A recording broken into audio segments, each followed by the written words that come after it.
అపరాధ పరిశోధన ధారావాహిక 2వ భాగం. రచన కథాపఠనం మలవరపు సీతారాం కుమార్. జరిగిన కథ: కొత్తగా ఎస్పీగా బాధ్యతలు చేపట్టిన దీక్షిత్ చేరిన 2వ రోజే ప్రతిపక్ష నాయకుడు శివరాం శర్మ హత్య కేసు పరిశోధించాల్సి వస్తుంది. కొద్ది గంటల్లోనే ఆ కేసు తాలూకు నిందితులు దొరికినట్లు వార్త వస్తుంది. ఆ వార్త విని ఆనందపడేలోగా ముందు రోజే పరిచయమైన శివరాం శర్మగారి మేనకోడలు యూట్యూబర్ నీతూ శర్మ పైన హత్యా ప్రయత్నం జరిగినట్లు తెలిసి దిగ్భ్రాంతి చెందుతాడు. ఇక అపరాధ పరిశోధన ధారావాహిక 2వ భాగం వినండి. ఒక్క క్షణం అతని కళ్ల ముందు అందమైన ఆమె రూపం, సమ్మోహనపరిచే ఆమె నవ్వు గుర్తుకు వచ్చాయి. మరుక్షణమే తేరుకొని ఎక్కడా, ఎలా జరిగింది, ఆమెకు ప్రమాదం ఏమీ లేదు కదా అని సిఐ మురళిని ఆతృతగా అడిగాడు ఎస్పీ దీక్షిత్. ప్రమాదం ఏమీ లేదు సార్. నిన్న రాత్రి శివరాం శర్మగారిని హత్య చేసిన దుండగులు దొరికారు కదా, ఆ విషయం మీద అనుమానాలు వ్యక్తం చేస్తూ ఆ అమ్మాయి రాత్రి 3 గంటలప్పుడే ఒక వీడియో చేసి యూట్యూబ్లో పెట్టింది. 5 గంటలప్పుడు 2 వ్యక్తులు చేతుల్లో ఐరన్ రాడ్లతో ఆ ఇంటి కాంపౌండ్ వాల్ దూకి లోపలికి వెళ్లారు. ఎదురింట్లో ఒక రిటైర్డ్ మిలిటరీ మేజర్ దంపతులు ఉంటారు. వాళ్ళు ఈ అమ్మాయి వాళ్లకు ఫ్యామిలీ ఫ్రెండ్స్. ఆ దంపతులిద్దరికీ ప్రతిరోజు 5 గంటలకు జాగింగ్కి వెళ్ళడం అలవాటు. ఇంటి తలుపు తీసే ముందు కిటికీలో నుండి పరిసరాలు పరిశీలిస్తారు ఆయన. అలా చూసినప్పుడు 2 వ్యక్తులు ఎదురింటి కాంపౌండ్ వాల్ దూకడం గమనించారు. వెంటనే భార్యను ఎదురింటి వాళ్లకు ఫోన్ చేయమని చెప్పి తను పోలీసులకు కాల్ చేశారు. పోలీసులు గస్తీలో ఉన్నవారికి తెలియజేశారు. మేజర్ భార్య నీతూ శర్మ తల్లికి ఫోన్ చేయడంతో ఆ ఇంట్లో వాళ్ళు లేచి లైట్లు ఆన్ చేశారు. మేజర్ ఎదురింటి వైపు ఫ్లాష్ లైట్ ఫోకస్ చేశారు. దొండగులు అప్పటికే ఎదురింటి కిటికీ స్క్రూలు ఊడదీశారు. ఒక్కసారిగా లైట్లు వెలగడంతో తమ ఆయుధాలతో వెనుదిరిగారు. వెళ్తూ వెళ్తూ లేనిపోని వీడియోలు పెట్టి దొరికిన హంతకులను విడిపించాలని చూస్తున్నావు, వాళ్లతో పాటు నిన్ను కూడా చంపేస్తాం, శివరాం శర్మ అమర్ రహే అని కేకలు పెడుతూ బయటకు వెళ్ళిపోయారు. క్షణాల వ్యవధిలో పోలీసులు రావడం, విషయం తెలుసుకుని వాళ్లను వెంబడించి పట్టుకోవడం జరిగిపోయాయి. జరిగిన విషయాలు చెప్పాడు సిఐ మురళి. డ్రైవర్ కోదండాన్ని అలర్ట్ చేశాను, మీరు చెప్పినప్పుడు బయలుదేరడానికి రెడీగా ఉండమని చెప్పాను అని కూడా చెప్పాడు. You are too sharp. Sivaram శర్మగారిని షూట్ చేసిన వాళ్ళని, ఆయన కారు కింద పడ్డవాళ్లను, ఈరోజు నీతూ శర్మ ఇంటి మీదకు వెళ్లిన వాళ్లను అందర్నీ నా ఆఫీసుకు టైట్ సెక్యూరిటీతో చేర్చండి, నేను అరగంటలో బయలుదేరుతాను చెప్పాడు దీక్షిత్. తర్వాత తన మొబైల్లో యూట్యూబ్ ఓపెన్ చేశాడు. నీతూ శర్మ స్వయంగా కనిపించి మాట్లాడుతూ చేసిన వీడియో అది. ఆ వీడియోలో ఇలా ఉంది: ప్రముఖ రాజకీయ నాయకుడు, ప్రతిపక్ష నేత శివరాం శర్మగారి మరణం మనందరినీ కలిచివేసింది. దగ్గరి బంధువు కావడంతో ఆ బాధ నాకు మరికాస్త ఎక్కువగా ఉంది. అయితే వెంటనే హంతకులు దొరకడం ఆనందంతో పాటు ఆశ్చర్యాన్ని, అనుమానాన్ని కలిగిస్తోంది. ఇలా వాహనాన్ని అటకాయించి హత్య చేయడం ఎన్నోసార్లు జరిగింది. అయితే మోడస్ ఆపరాండి గమనిస్తే 2021లో యూపీలో, గత సంవత్సరం అంటే 2024లో ఛత్తీస్గఢ్లో జరిగిన 2 హత్యలను పోలి ఉంది. ఈ దారుణ హత్య, ఆ 2 హత్యలు కూడా బీహార్కు చెందిన సుఫారీ గ్యాంగ్ చేసినవి. 2021లో జరిగిన హత్యలో నిందితులు స్వయంగా పోలీసులకు లొంగిపోయారు. మృతుడు ఒక మాజీ ఎమ్మెల్యే.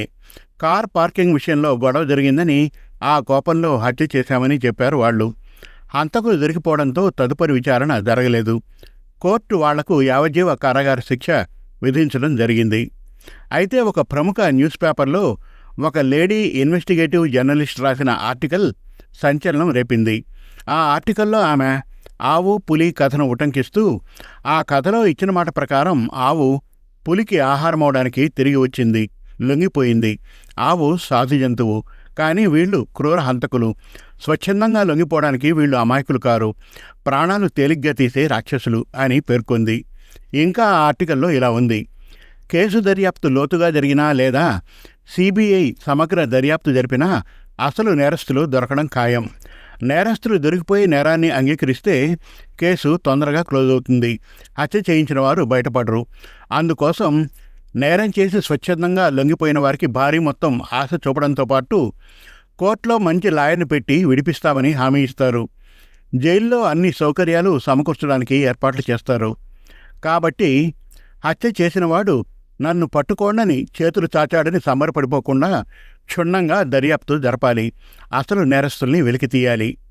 ఇది ఆ ఆర్టికల్ సారాంశం. దీంతో ఆ రాష్ట్రంలో దుమారం రేగింది. కేసును సిబిఐకి అప్పగించారు. వాళ్ల దర్యాప్తులో పార్కింగ్లో గొడవ పెట్టుకున్నవారు 4 నెలల ముందే ఆ అపార్ట్మెంట్లో చేరినట్లు తెలిసింది. వాళ్ళు ఆ మధ్యనే బజార్లో ఒక టీవీ రిపేర్ షాప్ తెరిచారు. దగ్గరగా ఉంటుందని అక్కడ చేరామని చెప్పారు.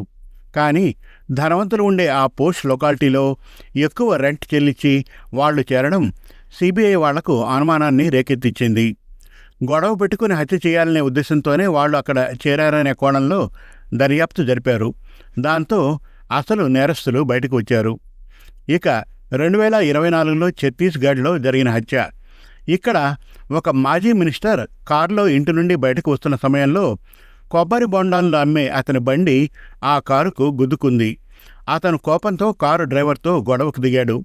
సర్ది చెప్పడానికి కారు దిగిన ఆ మాజీ మినిస్టర్ పైన ఆ వ్యక్తి కత్తితో దాడి చేసి విచక్షణారహితంగా నరికాడు. అతను పారిపోతూ ఉండగా కాలుజారి కింద పడ్డంతో స్థానికులు అతన్ని పట్టుకున్నారు. అతను ఆ సమయంలో అతిగా మద్యం సేవించి ఉండడంతో ఆవేశంలో మాజీ మినిస్టర్ను హత్య చేసినట్లు నిర్ధారించారు. ఈ సంఘటన మొత్తం ఆ ఇంటి ముందున్న సీసీ కెమెరాలో రికార్డయింది. ట్రైనీ ఐపీఎస్ ఆఫీసర్లకు సీసీ కెమెరాల ఉపయోగం గురించి చెప్పడానికి వాళ్ల ముందు ఆ వీడియో ప్లే చేశారు. అయితే నేరస్తుల దురదృష్టం ఏమిటంటే ఆ ట్రైనీ ఐపీఎస్ల బ్యాచ్లో మన ప్రస్తుత ఎస్పీ దీక్షిత్ గారు ఉండడమే. వీడియోలో తన ప్రస్తావన రావడంతో ఉలిక్కిపడ్డాడు దీక్షిత్. అంటే ఈ నీతు శర్మ తన గురించిన వివరాలు అప్పుడే సేకరించిందన్నమాట. నీతుజీ, యు ఆర్ రియల్లీ గ్రేట్ అని మనసులోనే ఆమెను అభినందించి వీడియో చూడడం కొనసాగించాడు. ట్రైనింగ్ క్లాస్లో ఆ ఫుటేజ్ చూపిస్తున్నప్పుడు మధ్య మధ్యలో ఆపమని చెప్పి 2-3 సార్లు రీప్లే చేయించుకొని చూశారు దీక్షిత్ గారు. రక్తం కారుతున్న కత్తితో పరిగెడుతున్న ఆ హంతకుణ్ణి పట్టుకోవడానికి ఎవరూ సాహసించడం లేదు. కారికి ఏదో తట్టుకుని కిందికి పడేటప్పుడు అనుకోకుండా చేతిలోని కత్తి జారిపడినట్లు చూపించాలని అతని ప్రయత్నం. కానీ వీడియోను నిశితంగా గమనించిన దీక్షిత్ గారు కారు స్లిప్ కావడానికి ఒక క్షణం ముందే కత్తి అతని చేతి నుండి పడిపోయినట్లు గ్రహించారు. అంటే హంతకుడు కత్తిని కావాలనే జారవిడిచి పడిపోయాడు. అతని ఉద్దేశం తాను దొరికిపోవడమే. ఇప్పుడు జరిగిన మా మామయ్య హత్య కూడా ఒక పథకం ప్రకారం చేసింది. పూర్తిస్థాయి దర్యాప్తు జరగకూడదని నిందితుల్ని దొరికేలా చేశారు. పోలీసులు హంతకులు దొరికారనే నిర్లిప్తతతో కేసును తొందరగా క్లోజ్ చేస్తారని హత్య చేయించిన వారి ఉద్దేశం. కాబట్టి ఇక్కడ ఎస్పీగా ఉన్న దీక్షిత్ గారు కేసును క్షుణ్ణంగా పరిశీలించి అసలు కుట్రదారుల్ని పట్టుకోవాలి. ఆ సమర్థత వారికి ఉందనేది నా అభిప్రాయం. త్వరలో మరో సంచలన వీడియోతో మీ నీతు శర్మ. వీడియో ముగిసింది. వీడియోలో తాను అనుకున్నది ఎంత చక్కగా ప్రొజెక్ట్ చేసిందామె. ఈ వీడియో చూసిన వాళ్ళెవరైనా ఆమె వాదనతో ఏకీభవిస్తారు. అంత కన్విన్స్ చేసేలా అద్భుతంగా మాట్లాడిందామె. ఆ సమయంలో ఆమె బాడీ లాంగ్వేజ్ అద్భుతం. హత్య జరిగి కొద్ది గంటలే అయినా గతంలో జరిగిన ఇలాంటి హత్యల తీరుతెన్నులు పరిశీలించింది. తన గురించి కూడా పూర్తిగా తెలుసుకుంది. ట్రైనర్గా ఉన్నప్పుడు తను ఛత్తీస్గఢ్ పొలిటికల్ మర్డర్ విషయంలో చూపిన చొరవ వల్లనే తనను ఈ స్టేట్కు ప్రత్యేకంగా పిలిపించారు. రాష్ట్రం మొత్తం మీద ఎక్కువ నేరాలు జరిగేది ఈ జిల్లాలోనే. కేసు రాను రాను జటిలమవుతున్నట్లు అర్థమైంది అతనికి. ఆలోచనలు కట్టిపెట్టి 15 గంటలో రెడీ అయ్యాడు.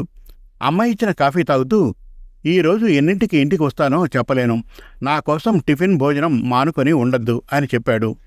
అవునరా, ఈ కేసును జాగ్రత్తగా పరిశీలించాలి. రాత్రి ఒక అమ్మాయి ఈ కేసు గురించి యూట్యూబ్లో వీడియో పెట్టింది. ఎంత చక్కగా మాట్లాడిందని, అన్నట్లు నీ గురించి కూడా బాగా చెప్పింది అన్నాడు రామ్మోహన్. అవును నాన్న, ఆమె ఎంత షార్ప్ అంటే నేను ట్రైనీగా ఉన్నప్పటి విషయాలు కూడా తెలుసుకుంది అన్నాడు దీక్షిత్. నీకింకా పెళ్లి కాలేదని, మంచి అమ్మాయి కోసం వెతుకుతున్నామని కూడా తెలుసుకుందా? నవ్వుతూ అడిగింది నందిత. అందంగా సిగ్గుపడ్డాడు దీక్షిత్. అందమైన అమ్మాయిని చూసినా వీడు మామూలుగానే ఉంటాడు, కానీ నువ్వేమో ఆ అమ్మాయి నీ కోడలైపోయినట్లు ఊహించేసుకుంటావు అన్నాడు రామ్మోహన్. అన్నట్లు ఇంకో విషయం, ఈ ఉదయం 5 గంటల ప్రాంతంలో ఆ అమ్మాయి పైన హత్యాప్రయత్నం జరిగింది. శివరాం గారి కేసుతో పాటు ఈ విషయం పైన కూడా దృష్టి పెట్టాలి. కొద్ది రోజుల పాటు మీరు కూడా జాగ్రత్తగా ఉండాలి. మన క్వార్టర్ దగ్గర కూడా సెక్యూరిటీ ఏర్పాటు చేస్తాను. ఇక నేను బయలుదేరుతాను అంటూ బయటకు నడిచాడు. తన ఆఫీసుకు చేరుకోగానే సిఐ మురళితో ప్రత్యేకంగా సమావేశమయ్యాడు ఎస్పీ దీక్షిత్. ఇంటరాగేషన్ కాస్త ఆలస్యంగా స్టార్ట్ చేస్తాను. ఈలోగా మీరు ఒక పని చేయాలి. నిందితులకు ఒకరితో ఒకరు మాట్లాడుకునే వీలు కల్పించాలి. అది సీసీ కెమెరాలో రికార్డ్ చేయాలి. వీళ్ళు అంత తొందరగా లోబడే రకం కాదు, పక్కా ప్రొఫెషనల్స్. అందుకే అదనంగా కొన్ని హిడెన్ కెమెరాలు ఏర్పాటు చేయండి. మానిటర్ని నా రూమ్లో ఏర్పాటు చేయండి. వాళ్లను నమ్మించడం కోసం ఒక వ్యక్తిని ఏర్పాటు చేయండి అంటూ ఆదేశాలిచ్చాడు. దీక్షిత్ వంక మెచ్చుకోలుగా చూశాడు మురళి. వీళ్లను వేరే వేరే ప్రదేశాల్లో ఉంచమంటారనుకున్నాను, కానీ అందరినీ ఒకే చోటికి రప్పించడానికి కారణం ఇప్పుడు అర్థమైంది అంటూ హుషారుగా బయటకు నడిచాడు. ఇంకా ఉంది అపరాధ పరిశోధన ధారావాహిక 3వ భాగం త్వరలో. మరిన్ని చక్కటి కథల కోసం, కవితల కోసం, వెబ్ సిరీస్ కోసం మనతెలుగుకథలు.com విజిట్ చేయండి. Thank you.